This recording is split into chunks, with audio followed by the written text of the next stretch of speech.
Hello student, today we shall discuss about the working mechanism of human heart. Heart के बारे में आपने discuss किए, हार्ट के बारे में आपने पढ़े और हार्ट का जो कंडक्टिंग सिस्टम उसके बारे में जान चुके। तो लेकिन उसमें हार्ट में मेन फंक्शन क्या है? Transportation of the blood. Blood को एक पंप देता है, प्रेशर देता है, जिसके वजह से ब्लड पूरे शरीर में सर्कुलेशन होता है। ये एक बात है। और दूसरी बात क्या है कि हार्ट में ब्लड हर टाइम पे अलग रहता है, सेपरेट रहता है। ये डायग्राम में अगर कंडक्टिंग सिस्टम के जो डायग्राम है बुक में, इसमें भी आप देख सकते हो कि it is separated. Left atrium and right atrium and left ventricle and right ventricle are separated by this separation. तो इसमें क्या है, ब्लड कभी एक साथ नहीं होता। तो इसमें जो सर्कुलेशन हो रहा है तो उसमें ऊपर के जो ऑरिकल है उसमें एक बार कॉन्ट्रैक्शन होगा, फिर ब्लड ऑरिकल से वेंट्रिकल में आएगा, फिर वेंट्रिकल में कॉन्ट्रैक्शन होगा, फिर ब्लड दूसरे आउटर से या वेंट्रिकल से वेन से पास होगा। तो ये जो सर्कुलेशन है उसमें कितना समय लगता है और उसमें जो एक साइकिल क्रिएट होता है उसी को कहा जाता है कार्डियक साइकिल।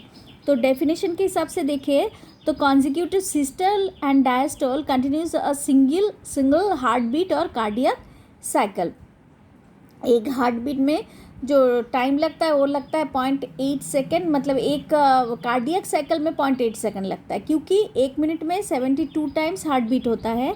तो 60 एक मिनट मतलब 60 सेकेंड्स, 60/72 होता है 0.8 सेकेंड। तो 0.8 सेकेंड लगता है एक कार्डियक साइकिल होने में। तो कार्डियक साइकिल में क्या क्या पार्ट है? One is the systole, another is the diastole. Systole मतलब है कॉन्ट्रैक्शन। जब कॉन्ट्रैक्शन होता है या ऑरिकल में हो या वेंट्रिकल में हो, उसमें जो कॉन्ट्रैक्ट करेगा उसको हम बोलेंगे सिस्टोल।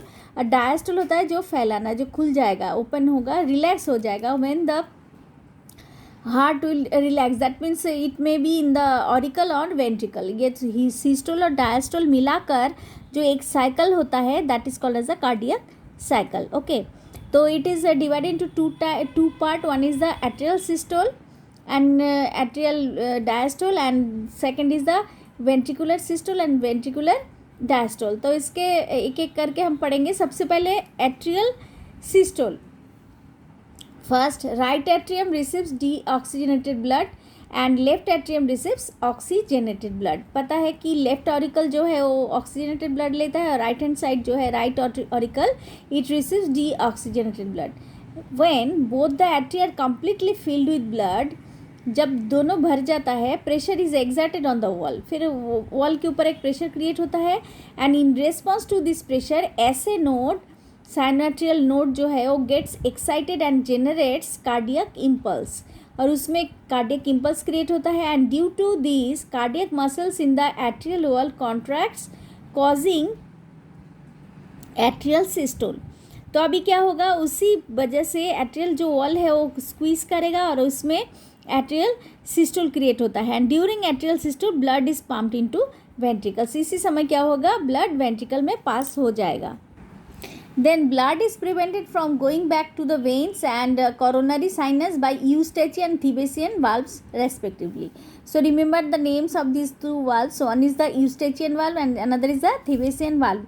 ये दोनों क्या करता है कि ब्लड को वापस जाने नहीं देते, गो बैक नहीं। जैसे स्क्वीज़ हुआ उस समय फिर ब्लड फिर से वेन्स में ना चले जाए या कोरोनरी साइनस में ना चले जाए, उसके लिए दोनों वाल्व रोकता है। एक है ईस्टेचियन और दूसरा है Thebesian valve. And after completing systole the atria goes into diastole. जैसे सिस्टोल कंप्लीट होता है उसके बाद फिर डायस्टोल होगा। डायस्टोल होगा मतलब रिलैक्स हो जाएगा, जो कॉन्ट्रैक्ट हुआ था now it will relax. So in normal conditions atrial systole is for 0.1 second. Timing का याद रखो, टोटल जो 0.8 सेकेंड है उसमें जो एट्रियल सिस्टोल है उसके लिए लगता है 0.1 सेकेंड और एट्रियल डायस्टोल में लगता है 0.7 सेकेंड। ठीक है, नेक्स्ट है वेंट्रिकुलर सिस्टोल, जिसको VS से डिनोट किया जा रहा है। The impulse which started from SA node now reaches the AB node and it gets excited. Atrioventricular जो नोड है हार्ट के वॉल पे उसके पास जाता है, फिर वो एक्साइटेड हो जाता है। AB node sends impulses to bundle of his.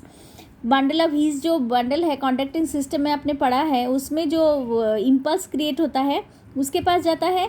And from bundle of His to Purkinje fibres, उसके थ्रू फिर पार्किंजी फाइबर में ट्रांसपोर्ट हो जाता है। And Purkinje fibre spread impulses all over the wall of ventricles. Purkinje fibre क्या करता है, सारे इम्पल्सेस को पूरे वेंट्रिकल के वॉल में स्प्रेड करता है। And due to this ventricular wall contracts causing ventricular systole. और इसमें वेंट्रिकुलर वॉल फिर क्या होगा, अभी कॉन्ट्रैक्ट करना शुरू करेगा और जिसकी वजह से वेंट्रिकुलर सिस्टोल क्रिएट होगा, स्टार्ट होगा। And during ventricular systole right ventricle pumps deoxygenated blood into pulmonary trunk and left ventricle pumps oxygenated blood into aorta. तो इसमें क्या होगा कि जो राइट हैंड साइड पे है वो डीऑक्सीजनेटेड ब्लड होने के लिए, so you will have to purify, उसको प्योर होना पड़ेगा।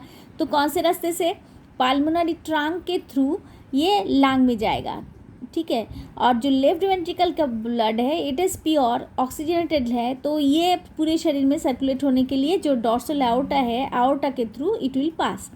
And during ventricular systole the cuspid valves, remember this cuspid valves close both the atrioventricular aperture, atrial auricle और ventricular का जो बीच में जो valves होता है these are called as the atrioventricular aperture। तो इसको क्लोज कर देता है, जिसकी वजह से ब्लड क्या होता है, वेंट्रिकल से पूरा फिर से ऑरिकल में वापस नहीं जाता। और जिस समय उस समय एक साउंड क्रिएट होता है that is called as a lub sound, ठीक है। And in normal conditions ventricular systole last for 0.3 second. Normal second में वेंट्रिकुलर सिस्टोल 0.3 सेकेंड लगता है एंड वेंट्रिकुलर डायस्टोल 0.5 सेकेंड। 0.8 में देखो एक 0.3 और 0.5। ऑरिकल के टाइम पे हमने क्या देखा था, एट्रियल में 0.1 and 0.7।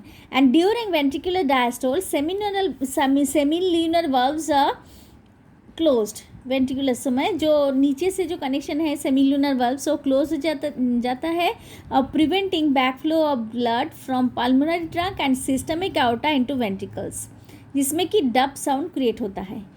And for about 0.4 second both atria and ventricular are in diastole. इस समय कॉमनली 0.4 सेकेंड लगता है और एट्रिया मतलब ऑरिकल और वेंट्रिकल दोनों में डायस्टोल क्रिएट होता है। And when all the chambers of heart are in diastole this condition is called as a joint diastole. एक ही साथ दोनों में रिलैक्स रहता है ऑरिकल और वेंट्रिकल। तो इस समय का जो है 0.4 सेकेंड ये जॉइंट डायस्टोल कहा जाता है।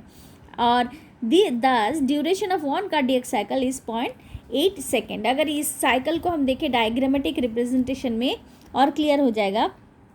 एस मतलब एट्रियल सिस्टोल, ठीक है। एट्रियल सिस्टोल में 0.1 सेकेंड लग रहा है। उसके बाद है ये वेंट्रिकुलर सिस्टोल, उसके साथ बाद ही क्रिएट होगा क्योंकि ऑरिकल से ब्लड जब वेंट्रिकल में जाएगा फिर वेंट्रिकल कॉन्ट्रैक्ट करेगा, तो उस समय जो है इसमें वेंट्रिकुलर सिस्टोल का पूरा टाइम है 0.1 से 0.4 तक। तो इसमें एट्रियल डायस्टोल इसमें है 0.3 से 0.4 सेकेंड जो है, इसमें भी एट्रियल डायस्टोल भी स्टार्ट हो जाते हैं। उसके बाद फिर जॉइंट दोनों ही डायस्टोल शुरू होगा, मतलब वेंट्रिकल का ऑरिकल का दोनों ही डायस्टोल स्क्वीज हो जाएगा, रिलैक्स कंडीशन में आ जाएगा, जिसमें 0.4 सेकेंड 0.4 से 0.8 मतलब कितना होता है 0.4 सेकेंड। ये 0.4 सेकेंड जॉइंट डायस्टोल कंडीशन रहेगा। और फिर उसके बाद फिर से ब्लड क्या होगा, एट्रियल सिस्टोल कंडीशन आएगा, फिर एट्रियल सिस्टोल कंडीशन के बाद वेंट्रिकुलर सिस्टोल, फिर एट्रियल डायस्टोल, फिर कंबाइंड जॉइंट डायस्टोल। तो इसी तरीके से ये साइकिल चलता है।